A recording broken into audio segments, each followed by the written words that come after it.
I'm recording because I'm bored. At the marathon that I was volunteering at, where I give out the ballets if they won, that corresponds to their their marathon number.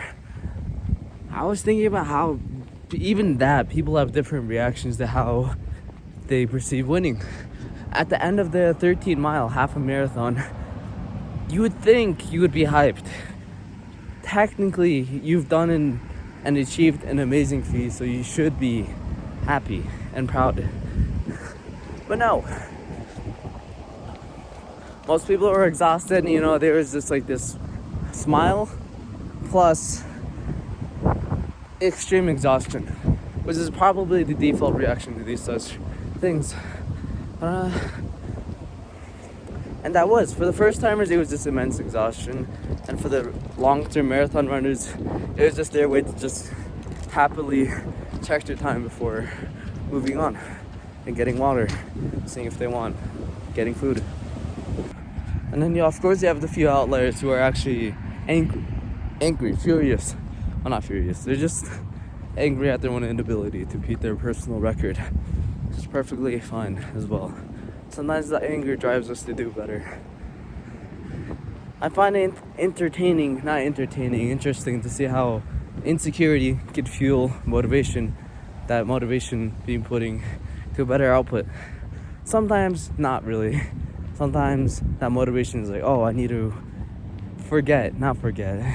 distract myself from this feeling that I have. Feeling that I'm ugly.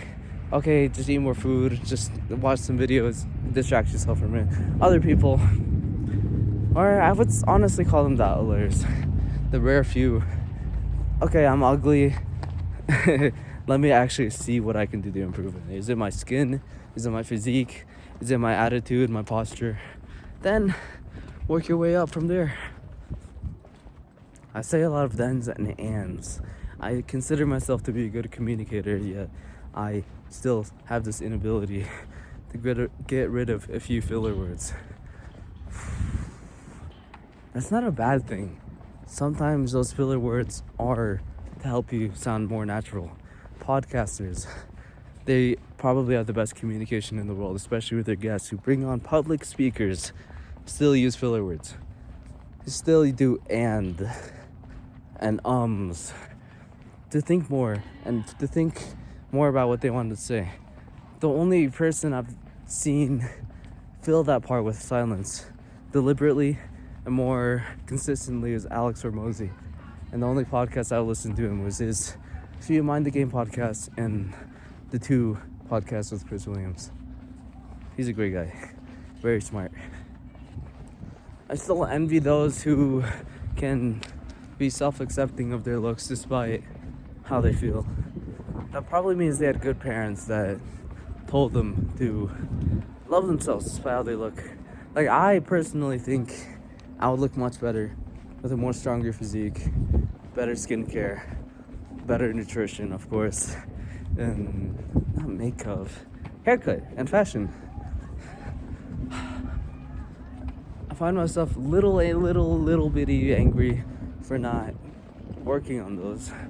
Nutrition is something I can't necessarily control. I can control the junk food in America. I can choose not to eat them. And yes, I'm limiting it once a week. It's so weird to say that you're limiting junk food when you're living in America, but that's my own way of controlling what I eat. Junk food, desserts. I said desserts. Desserts, like cupcakes, muffins, cakes,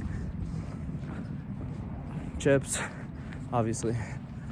Instead, they also buy fruits as well, so I try to just eat those mixed with protein shake. As for my skincare, I still have no idea what the frick I'm doing.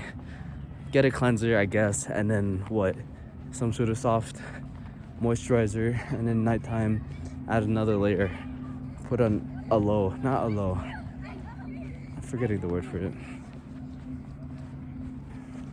Height, I can't control. Physique, I can control.